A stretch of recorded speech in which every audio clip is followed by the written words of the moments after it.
Can you tell me about you and your business? Yes, so my name is Edda Kruse-Rössel, and I'm one of the co-founders of Chaos Palette Plus Berlin. And so what is Chaos Palette Plus Berlin? It's the home of the Chaos Palettes in Berlin, Germany.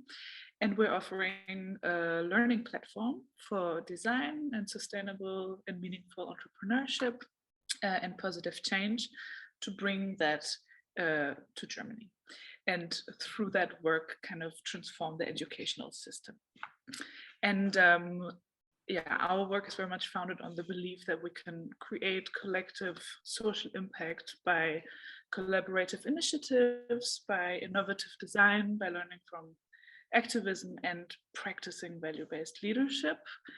So that's very much kind of the educational work that we do. And then we're also, in addition to that, doing a lot of consulting and research projects with companies and organizations and other institutions, all in the kind of same spheres of like learning, leadership, and meaningful entrepreneurship. You've got many fingers in many pies. Yes, exactly. But at the essence is really about creating learning spaces to explore all of those themes and fields and putting them into practice. What are the biggest challenges you've had to overcome when it comes to funding so far? So I think on one hand, it's like kind of in our daily operations is to really prioritize the time to really go into funding in one sense, because we are like a for-profit company. So that means that a lot of the educational work we've been cross-financing ourselves, which has worked pretty much okay. But so that means that kind of on one hand, like the priority we give into looking for funding is relatively low, but it's a challenge because we're realizing much more that we need it, because we have a quite at the moment strong imbalance between kind of money coming in that we then use to cross-finance, and we're realizing that we need actually to prioritize more time and skills for setting up a funding strategy. That I think another challenge that I've experienced is just, because of lack of practice of having conversations with founders, every time I then had some, it's just always a bit like kind of nerve-wracking, because it's a very vulnerable kind of conversation to have, because you really kind of want to get that money and you really care for the work, or I care for the work that I do.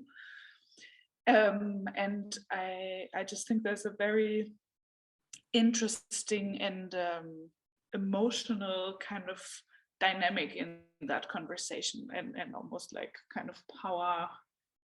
There's some power dynamics in the room that are very interesting and that I can sense when I have those conversations that do affect me. So there's kind of on a very personal level the challenge of growing more comfortable in having those conversations and not taking it kind of personal, or also kind of taking it as a negative like judgment of the work that we do with our company if we don't get kind of certain grants or money. So I think there's also that element. Yes, absolutely. Yeah. You're definitely not alone with feeling like that.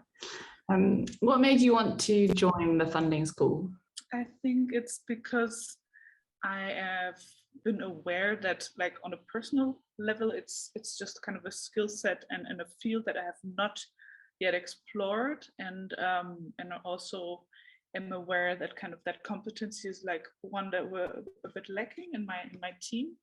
So I think that was why I was like, okay, when I saw that there was the course, I was like, okay, cool, I really want to join this.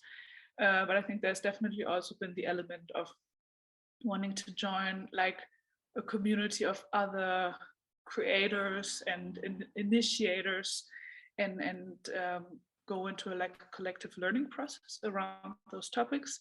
And then I think last but not least, it's very much kind of your approach to funding and actually showcasing and introducing us to kind of the variety of kind of foundations and people who are eager to invest and support projects and companies and organizations that are impact based and value based and have maybe different ways of growing, and I think it's just been extremely inspiring to kind of see that offer and participate, and that's why I reached out. Oh, thank you. And final question, can you think of one thing you learned that really changed the way you thought about funding? I think for me, like just the fact of having received an introduction to kind of, I don't know, really the variety of kind of people and organizations in the field of funding that is so much more diverse and vast and open to support maybe alternative kind of enterprises. I think just that has maybe taken away some sort of judgment maybe that I was sitting with in regards to kind of, I don't know, investors and kind of foundations, and I think it has also helped me to kind of like take down some of my judgment and assumptions around, I think, kind of the people and organizations kind of doing that important work. I think I feel less I think, let's say, scared of the whole field of funding, I think, after taking the course and just connecting to other people who who are in similar situations, but also to, for instance, you and your colleagues who really try to make this more accessible for, founders like us. So yes, thank you. Thank you.